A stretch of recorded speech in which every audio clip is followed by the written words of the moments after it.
At the end of the talk, I asked him, I was like, hey man, so whatever happened to the restaurant dream? He's like, well, I realized sometimes you just got to grow up and let your dreams die. And I was like, I'm 23. I was like, I'm not doing that. So I'm like, okay, I'm going to go back to school, but I'm going to do something I enjoy. And so I decided I want to go into sports management, which is like the lowest tier of business school, right? But that's what I want to do. So I'm looking at programs, and Texas has one of the top sport management programs in their business school. I forget how.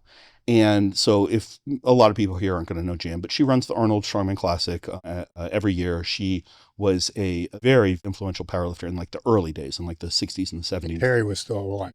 So I call Jan and I say, hey, look, I'm really thinking about applying to McCombs. I'm really into lifting. I am not super competitive about it, but I would love to collaborate on a project with you while I'm there if that's something on the table.